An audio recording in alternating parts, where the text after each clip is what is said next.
the rebels in this room, and we're just going to go for it. Hello, everybody, and welcome. Bobby, I'm just rocking and rolling here. All right, we're just doing this. Boom. If you want to hear about marketing on a shoestring, you are in the right place. My name is Molly Solberg. I am not a local. I've been here for 26 years. I am the mother of a local, and I think I said earlier that he's now living in a van. So, pretty proud.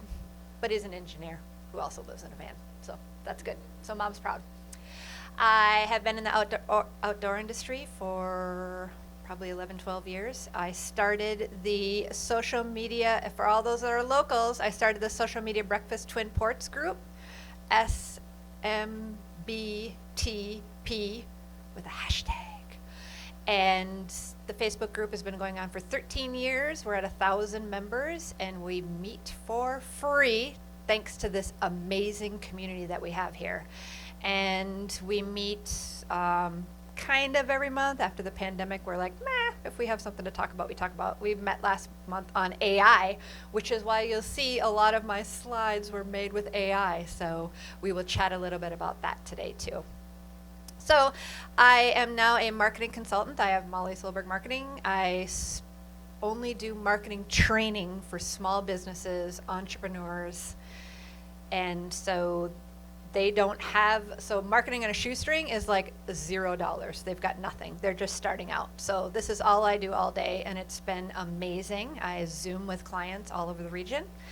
And yeah, so we'll have some questions at the end, so feel free to. And I hope that you all have, like, I think you were told to bring a pad if someone's got a computer, so they're already getting some bonus points right here.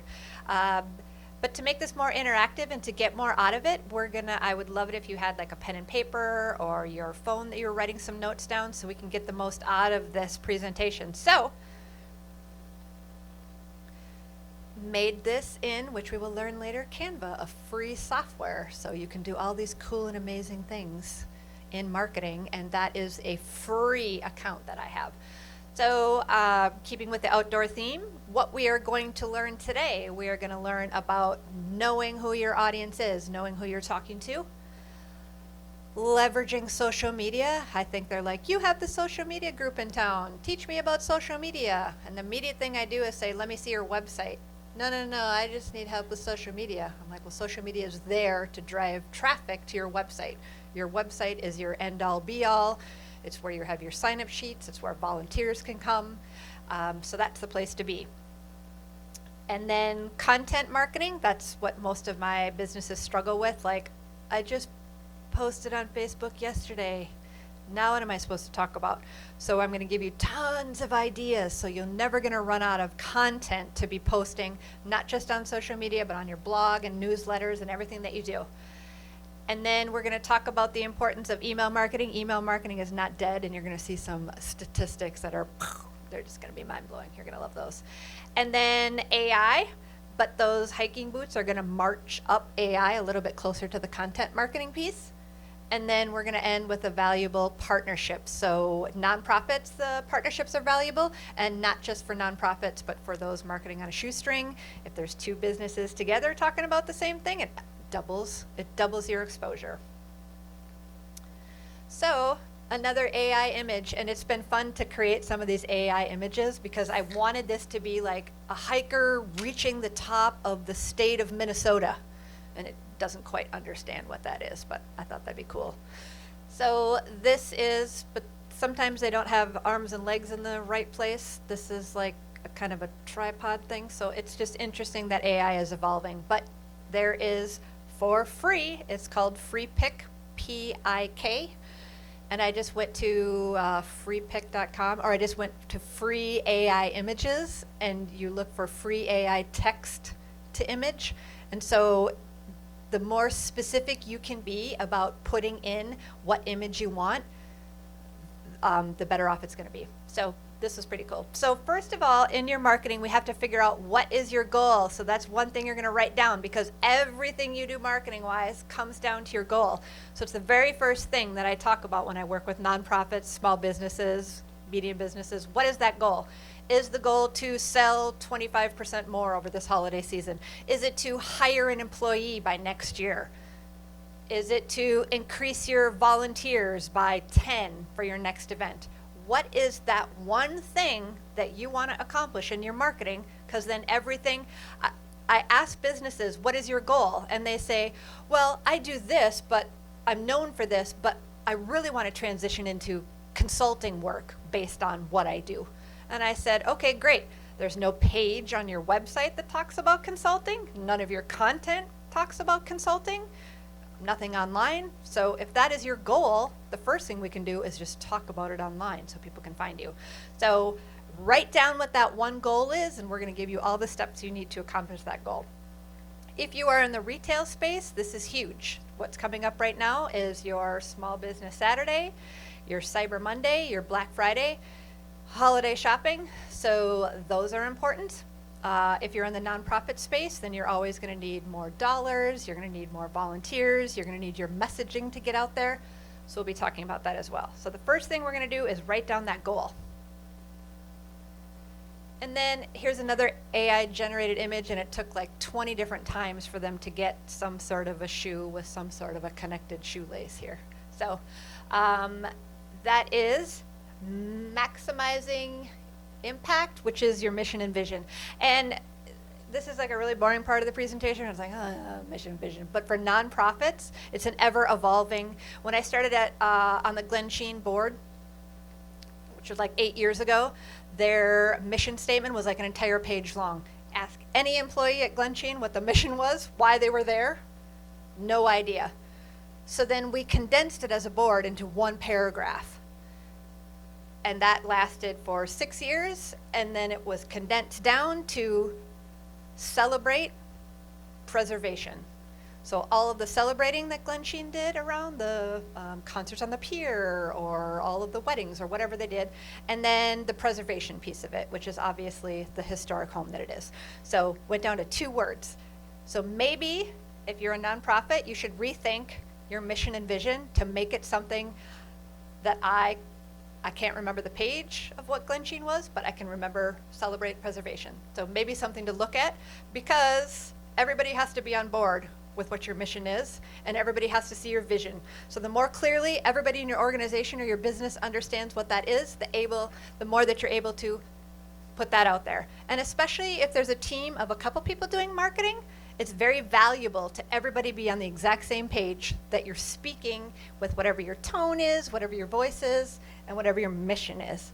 So the examples of North Face is shaping the future of human and nature. So easy to remember, they understand that piece of it.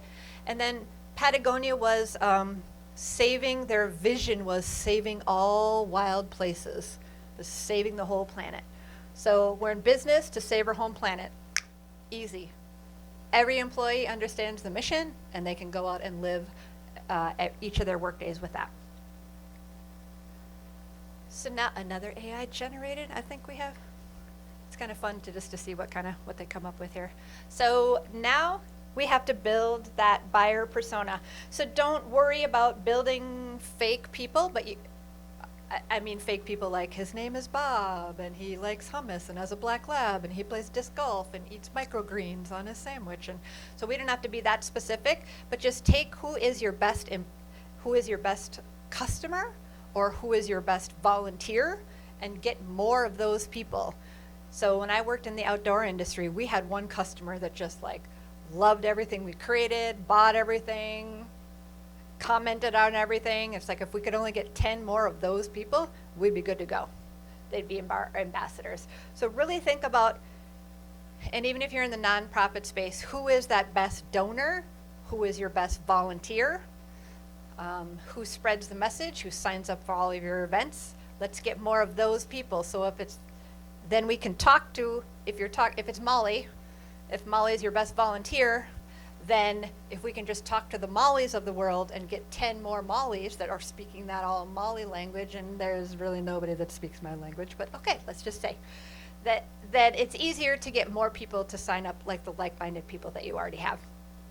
So we need to know your audience, stress the importance of understanding your target audience, and then you can segment them out, and we're going to kind of learn what that means as far as how many nonprofits do we have in the room? And then how many businesses? And then how many people that don't fall into any of those categories? Okay. All right, so a little bit of both. So what does that mean? So just kind of think about that person who's your best volunteer, who's your best customer, and think about their demographics, job title, goals and challenges, pain points, preferred channels. And I just had somebody ask me in the hallway, should we be on TikTok? I'm like, are you trying to reach 20-year-olds? Yeah. I'm like, okay, then maybe you should be on TikTok.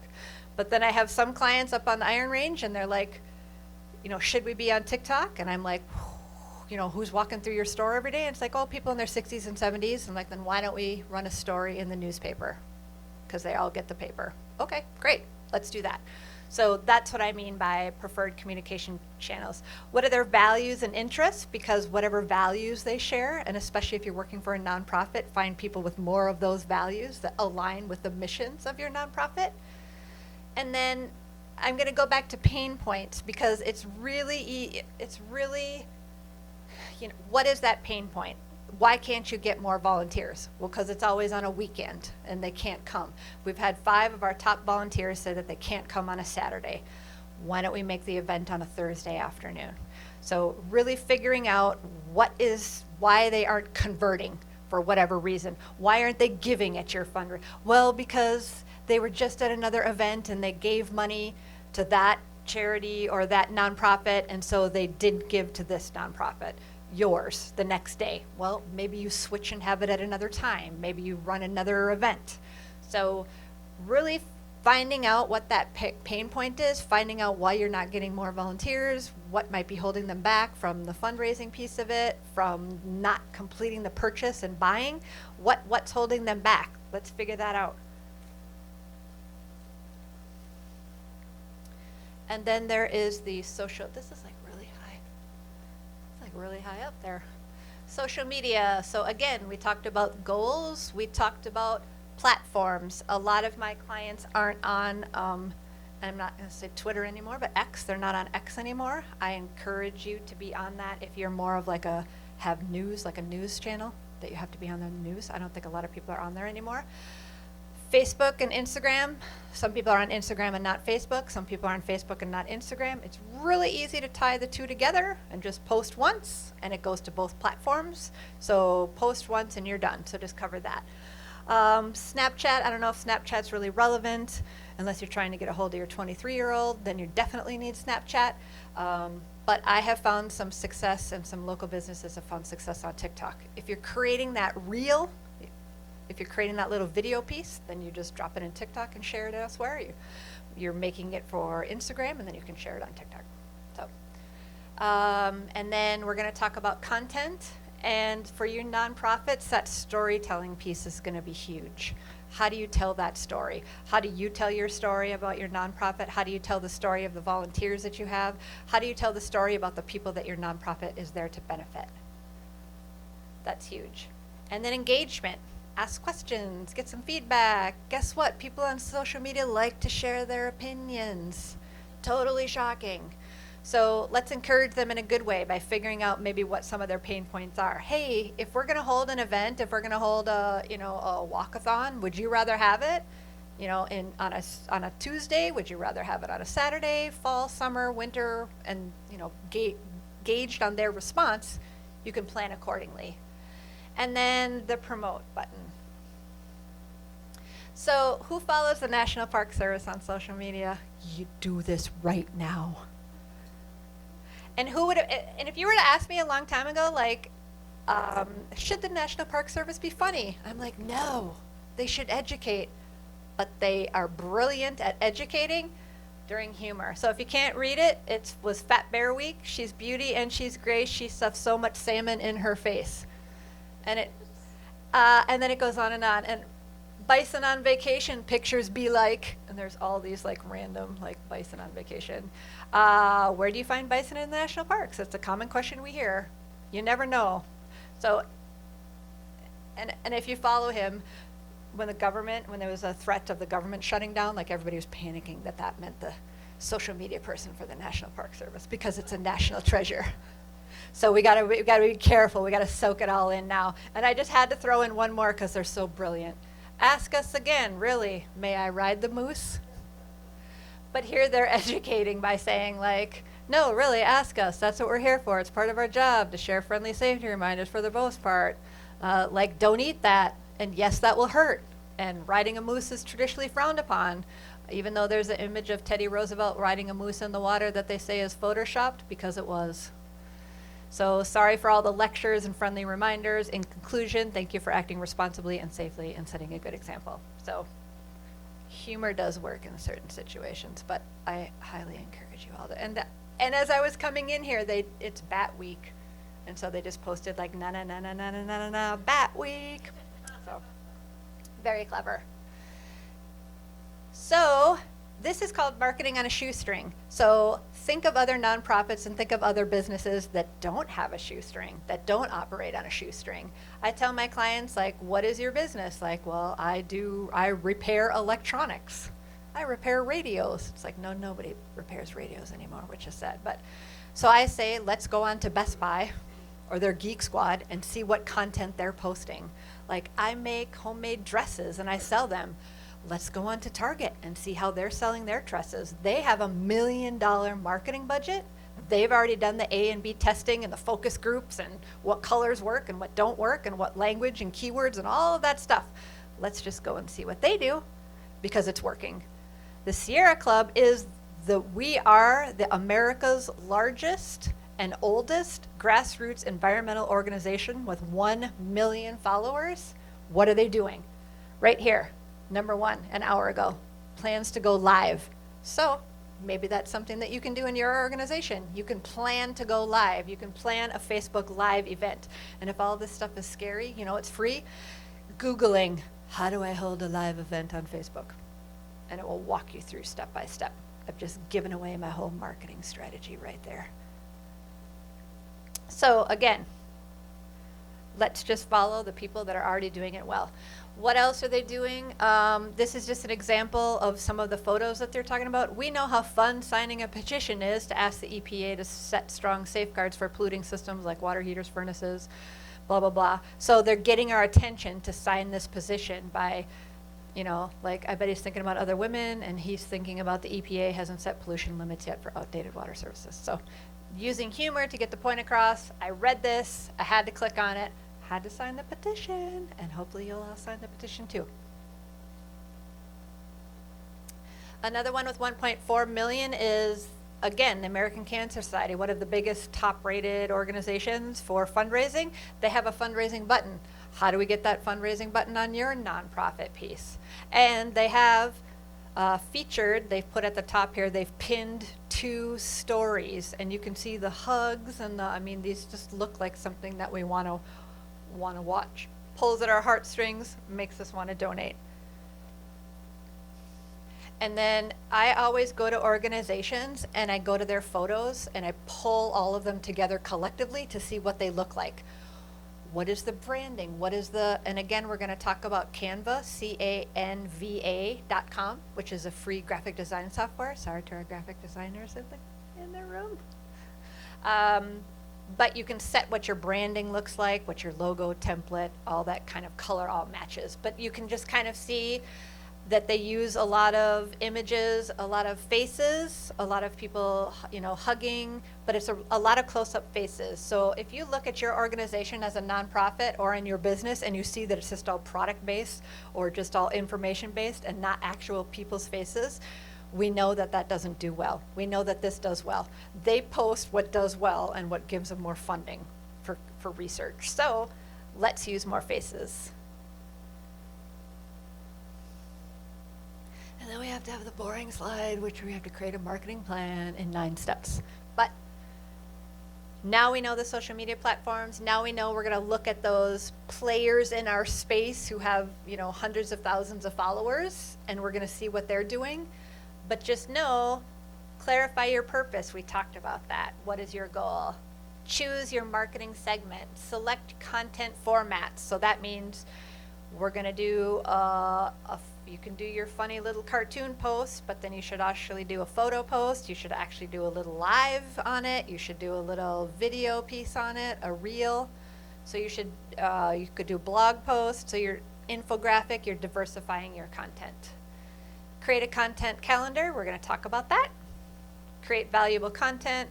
That's always great. Like, create valuable content. I'm like, I think the content I'm creating is valuable.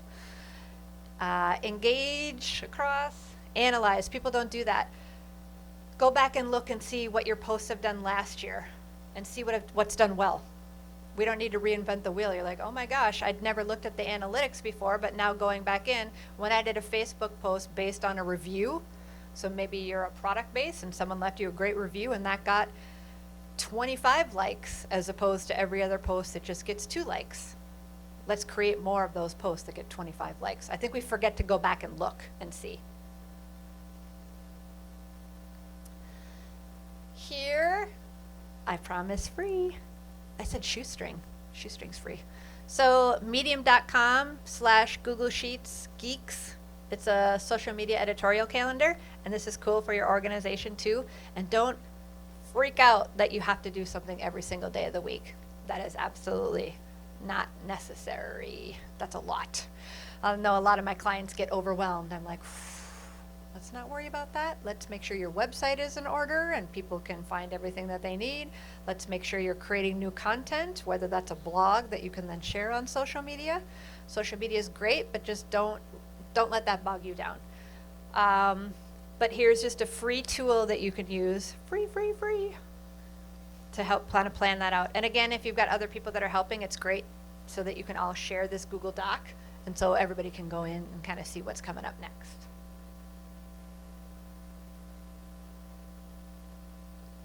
This is really, make buckets in a forest, make buckets in a line, make plastic buckets, make metal buckets. I was trying to do all these different things to make this, but anyway, thanks to AI, this is what I got. So the exciting thing about this is filling your content buckets, and I think I'm going to trademark this because this is my jam.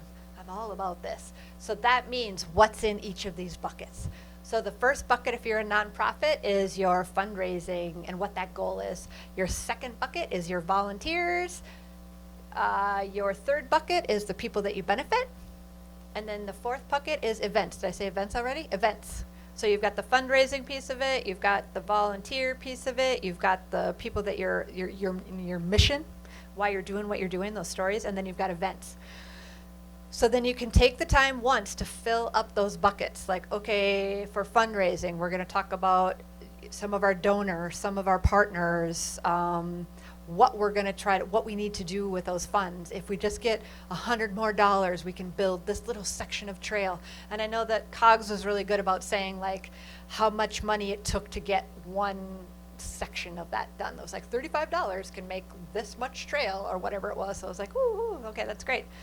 So, and then, your events, well, you know what all your events are, so you can fill that bucket. So you're talking about the event, you're, leading up to the signups, then your actual day events, then the follow-up ones of that, using those photos all year.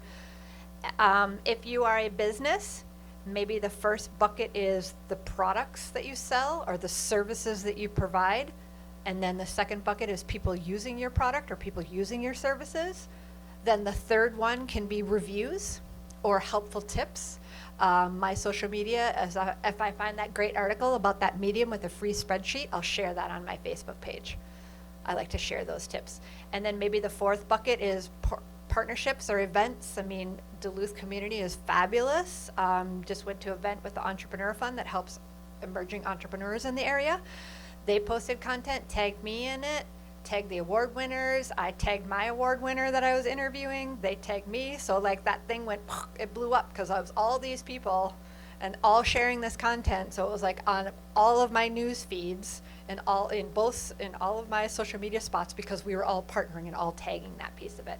So whatever your buckets are, have we all kind of figured out what's going in our bucket? Is anybody visually, mentally having trouble filling these buckets?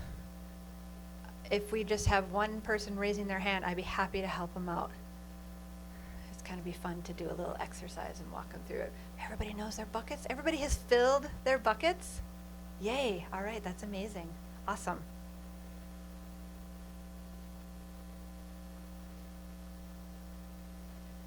More content. We should have we're gonna have to go into the AI world and find another bucket and set it here and fill it with, especially for nonprofits, Awareness Month, Awareness Days, Days of Celebration, holidays, board meetings, beginning and end of the fiscal year, your events, your fundraisers, conflicting events held by other nonprofits in the community. If you know that something, and I know that there's been a lot of events that have been switched because we were all kind of piggybacking on each other, and so you meet with other nonprofits and you try to see who's like, hey, we always have the third Sunday in February, so back off. And then you have some sort of like an ice climbing race, and whoever gets to the top then gets that event date. So all of this cool and amazing content. You have so much content and all your buckets, and you're gonna all pick them up and carry them out of here, and you're like, what'd you learn today? And like, I filled all my buckets. And you're gonna be like, okay, that's great, honey. Another interesting AI thing that kind of doesn't really finish vehicles quite correctly, but this is really important for nonprofits, but I know there's a lot of businesses that have events too. And the event could be Small Business Saturday. It could be Cyber Monday or Black Friday. It could be a grand opening. It could be an anniversary celebration. It could be your 10-year in business. Whatever that event is, let's do some event planning. I usually never use notes, but okay.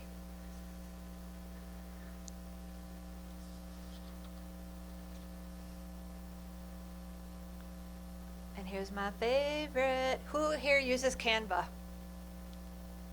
Yes. Who is gonna start using Canva now? That's amazing. Yes. Oh.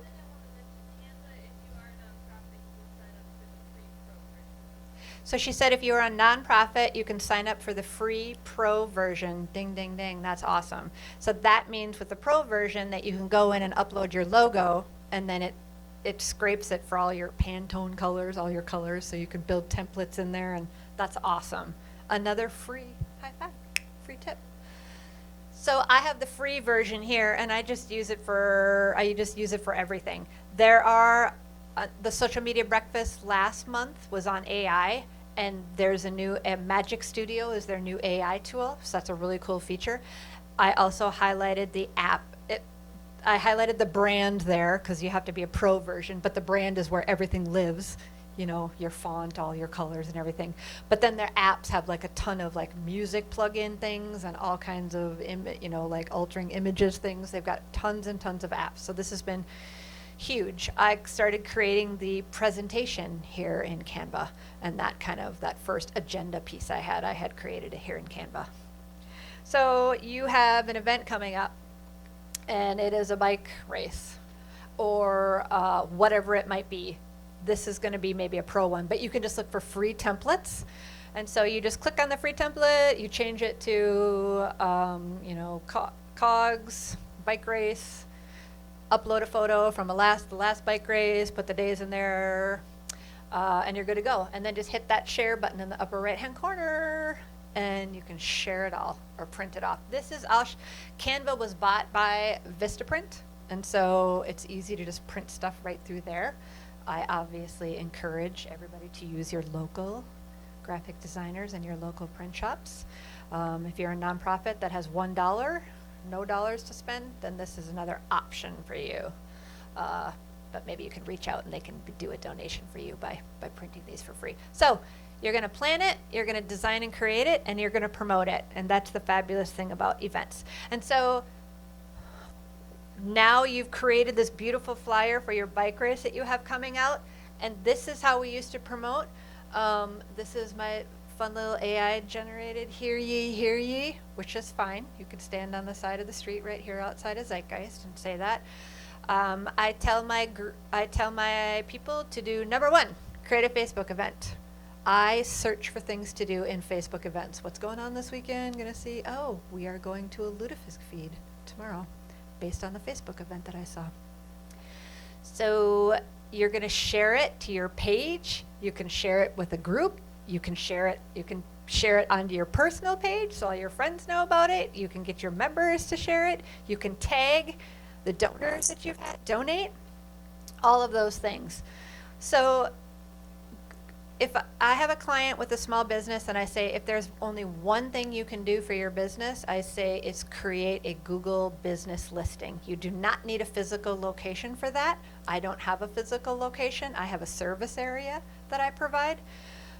But I have like 70 5-star reviews on there. And so now I get like calls from all over like, oh, were you referred to me? No, I just found you on Google. My husband is Duluth Painting Company. He owes me a plug for that now.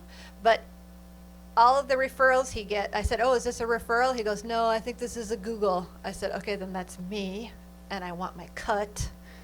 So if anybody's searching for painting in Duluth, he's got that #1 spot. And so that's how he stays in business. Some of them don't even check the website. They see the Google business listing, see the reviews, see the photos, they're good to go. And they have an opportunity for you to create an event on there. And so even though people might not see, and I'm talking about your bike race event, and I'm also talking about your small business Saturday event. So I'm talking to businesses too. So even though your customers might not see the event on your Facebook or on your Google business page, what is seeing it is all the search engine bots that have come to scrape that. Every time you upload something new to the internet, like, oh, we did a new website 9 years ago. I'm like, okay, that's really old in website terms. But if you don't create new content, the search engines are never going to come and visit your site again.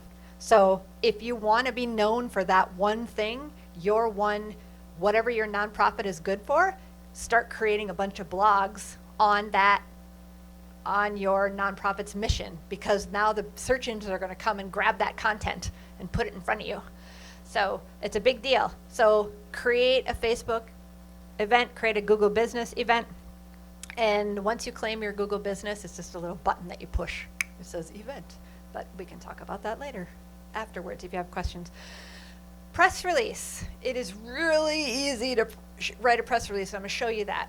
And we're going to publish it in local papers, TV, industry publications, magazines. So let me tell you, I don't know if the mayor's in the building yet, but the mayor would be so happy if you put in a press release in the paper. And that would be because the news stations here have an hour long, and they do not know what to fill with that hour. And so she would love it if they didn't have time to talk about another pothole story.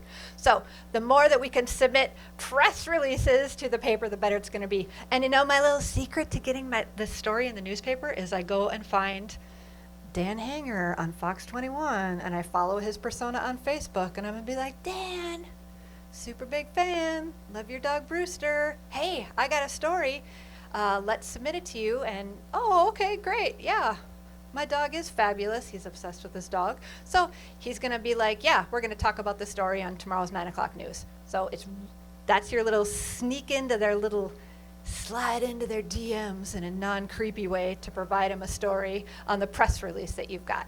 So press releases, especially in this market, are easy peasy. I just print off a press release and I submit it to news at WDIO, news at Duluth News Tribune, Business North, Fox 21, Northland News, which is 3N6, and then WDSE. I think that covers. And then they have a good collaboration. So a lot of times I hear my story on the radio, and I'm not sure how the radio stations pick up on it, but they have a lot of the same news channels that they follow. So that's great. How do we write a press release? Chat.openai.com. Here we go. Write a press release for the Duluth Sierra Club hike to pick up litter. And it just for immediate release. Environmental cleanup, uniting nature enthusiasts to tackle litter. Look at this. My clients think that I'm absolutely brilliant, that I come up with I'm going to have a press release to you in 10 minutes. They're like, that's not possible. So there you go. And so it's going to give you the basic foundation. If nothing really applies to you after you type it in, great. You know that it needs to be Duluth and then the date. You know that you need to put the event details in here. You know that you need to talk about that it's a family-friendly, inclusive event designed to foster a sense of community, raise awareness. So brilliant. So here's your other little ding, ding, ding. You're getting so many little nuggets today. So chat.openai.com. So not only have we just written our press release in 30 seconds, but we've also, now we've created the press release, now how are we going to talk about it? Write 5 informative social media posts for a local Sierra Club's hike to pick up litter. Join us for a beautiful hike with a purpose, the logo with a little walk-in emoji. Take a break from the hustle and bustle of life to give back to Mother Nature. And I was like, oh, can we do it more like how the National Park Service does it? Here's more AI, which is hilarious. Write 3 funny social media posts about a local. Number 3, Trash Pandas Unite. Our Sierra Club hike to pick up is a chance to have a real-life raccoon without the mask. I don't know. This is like, this AI must have scraped my brain to come up with this content here. Because hike, don't litter, join us for the weekend. We're picking up trash and taking names. That's all good. Don't be trashy. Join us for a hike. So anyway, there you go. You've just created an event in Canva, and you've whipped out the press release. You've done 5 informative posts, 3 funny posts, and you are done. And you've done this all, and you are going to be a hero. And you're going to get raises and volunteers of the year. Yeah. And you're going to be like, I just slaved away at that press release. It was really hard, and I know about the things and the words and together, and yeah. So anyway, I'm sure, is there a Sierra Club here? Is there are they tabling? Okay, they're not tabling. Well, they should be. Do they want all this content sent to them? We should send this to them. So anyway, I think we're all, seriously, let's all have a hike to pick up trash in our raccoon costumes. This was like another funky AI. Type a mountain with the letters USG in front of it, and this is out of the 10 AIs it gave me, this was the only one that had USG, the actual letters in order. Otherwise, it was like a scrambled mess. But what do we mean by that? We mean user-generated content. So nonprofit organizations can effectively use user-generated content to engage their communities, tell compelling stories, and build trust. It includes content created by supporters, by volunteers, by donors, by beneficiaries of the organization. And so there are lots of different ways that a nonprofit can enter from that. And when you're in the outdoor industry or whatever business that you have, this applies to you too. So just, don't say volunteers and supporters, say employees, customers, leadership, all those kinds of things. So that means encourage supporters to share their stories on social media and photos. It gives users a clear way to promote content they share and widen the reach. Sometimes they do hashtags. They can have your users use a hashtag, so it's all in the same spot. And then more user-generated content. Oh my God! So if you filled your buckets, you got all your events, you got all this stuff going on, and now you've got user-generated content, which is you've got so many buckets. You're going to need some more hands to get them out of here. You can collect stories and testimonials from beneficiaries of your organization's work. Share these stories on your website, in newsletter, through social media. You can do video testimonies, so you can get their story and you can do it a video. You can do crowdsource funding. You can do volunteer and event photos. You can share online reviews, and I was shocked how many people respond to those online reviews. I don't they want to agree with them. Yeah, totally. That's exactly what I think too. Whether it's for your nonprofit or for your business. User-generated blog posts. If you have someone that's eloquent or just goes to ChatGPT and types in their own blog, have them write a blog post about their experience. Oh, you've been out on the Spear Hiking Trail doing this section. Can you take photos along the way? Can you interview them? Can you talk about it? So let them create that content. Has I been sitting too long? Sorry. Community building. And then make sure that you have rights and permission. Be sure to obtain appropriate permission to use the content. Some of them require permission or give credit, especially if you're using their photos or personal stories, so kind of reach out to them as well. Make sure you're doing that. One of the most powerful user-generated contents was the ALS Ice Bucket Challenge. Did anybody get tagged in a Facebook post to do the Ice Bucket Challenge. And this was probably how many years ago? Yeah, crazy.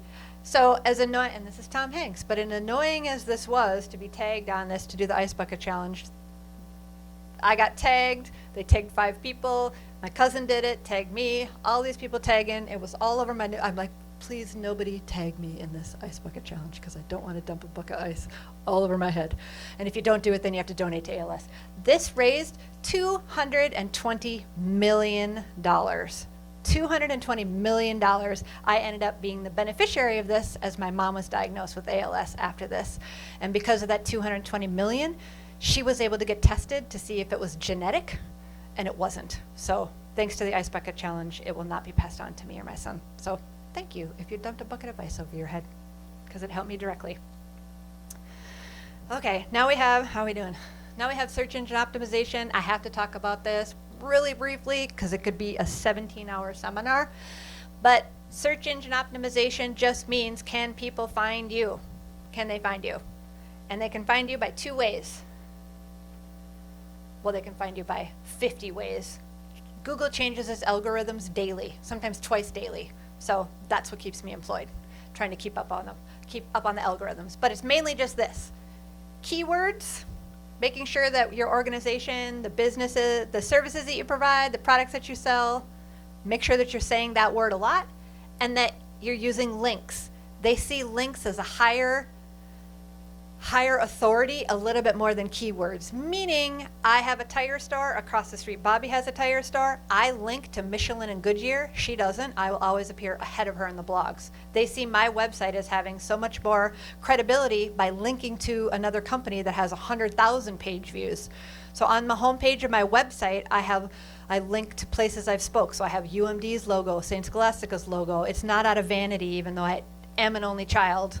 So I would love to talk about me all day, but it's just there to create these high-powered links. Every time I'm mentioned on an article in my About section, I've got a link to that page, a link to that magazine. So I'm creating all these links. So now people are on the chamber website, and there's bots that are following all the links to chamber members, going to my site, scraping it, taking all that content. So they're following those links. So if you are a nonprofit, link to the main Sierra Club. We know that they have just 1 million people on their Facebook page. Link to some of those other, there's a great article in the American Journal of whatever. The EPA puts out a study. Link to that EPA study. So you're doing it as a way to increase, the more your organization is going to move up to the top, the more your business will move ahead of your competitors if you create links and keywords. All sorts of nuggets. Here's another, like, put a computer in the woods. So here's another AI generated image. So email marketing. Do not forget about our email marketing. So we have, wait to ask for money. If you're a nonprofit, wait. Send them an introductory email, thank them for signing up, share some more stories, share all of these things to build up their loyalty to you. You're pulling on their heartstrings. They really feel passionate about it, then ask for money. So talk about your mission, talk about your vision, and don't worry about sending too many emails. You're not going to do it. You're not going to have time to send an email a day or an email a week. But you're going to offer some valuable information. You're going to talk about your upcoming events, your upcoming sales, a new product, a new volunteer, highlight something, a tip for being outdoors, something about the weather. People love the weather around here. So you're going to offer value. So you have to make sure you send it out because it's not going away. 82% of emails sent by new users, they get opened 82% of the time. The amount of emails globally are going to increase. 50% of emails that are sent with personalized subject lines and like MailChimp and Constant Contact can do that for you. They can put the recipient's name in there, have a higher open rate. 68% of millennials gravitate towards little emojis. So if you have like, new event, and that little walking person with a tree in it, they are going to open it more. So email marketing isn't going anywhere, and we know that it's effective because we just have to look at our email. We just have to look at our inboxes. We can see how full they are. And I'm like, but that's just super annoying. I'm like, yes, but you're not going to be annoying. You're not going to be the target. You're going to be a local business. You're going to be a local nonprofit. You're going to have an important message to share. They already signed up for your email, so they already love you and know you. So don't forget about those people. Email marketing is your biggest donors, your biggest volunteers, your biggest customers for your service or your product. So don't forget about them. We're so worried over here about, I need a new volunteer. Well, maybe if you reached out to your past volunteers, you could get them to sign up a lot easier because they've already done the event, they've already bought your products, they've already used your services. So let's not forget about email marketing. Here's more statistics because sometimes people don't believe me. And people would rather hear from you through an email than on social media. Every morning, people get up in the morning and check their email before checking social media. So there's statistic after statistic. And granted, this was an older statistic that we're talking here, so I went in and did some research. The statistics are still there. So, yep. Walk, run, ride fundraisers who use email raise 76% more than those who don't. Like, boom, mic drop, out. Right there. Partnerships, my more AI generated. So partnerships, especially for our nonprofits in the room, are huge. And we know that they're not just effective for nonprofits, we know they're effective for businesses too. At the Entrepreneur Fund this week's, their Distinguished Awards, they talked about Tom Hansen, who started Duluth Grill and OMC and Corktown and Burger Paradox now. He was sitting in a room with Laura Mullen from Bent Paddle, Chris Benson from Frost River. The three of them got together, came up with a craft district. And one business alone couldn't afford a billboard. All three of them did. So the three of them created a billboard, created the craft district, and now we always say that Canal Park is for tourists and Lincoln Park is for locals. So, and now we can see how crazy packed it is. So it just came from the vision of the partnerships that were created by businesses. So obviously that's valid in nonprofits too. So identify partners, outreach and relationship building, creative strategy, and then leveraging social. So what does that mean? So identify potential partners. Look for organization, businesses, or individuals with similar missions, a similar target audience, and a certain values. And you know what that is because you've been following along and writing all of that out, so you know what that is.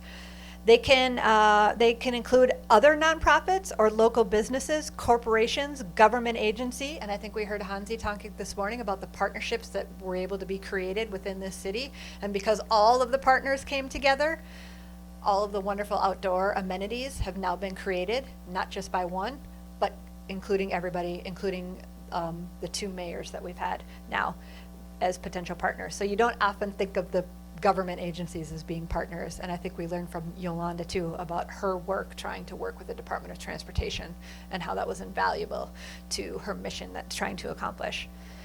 And then, so research them, make sure that they're, check out their website, check out their social media, make sure that their values do truly align. Do that reach out and relationship building. I know the Lincoln Park Business District is obviously a very strong district. All of the businesses come to almost every single meeting. They always support each other. I reached out and said, hey, can I have my next social media breakfast there? I feel really bad. Our last place, she's like, don't even ask twice. Lincoln Park is happy to do it. I'll bring all the partners in. We'll get Duluth Coffee in here. And so that's how it's been able to stay a free organization, because they've been so fabulous and such great partners. And then come up with a strategy. Figure out what each person brings to the table. What can Frost River talk about? What can I'm like, how can a bag manufacturer and a beer company and a restaurant all have, they find something in common? Everything is homemade.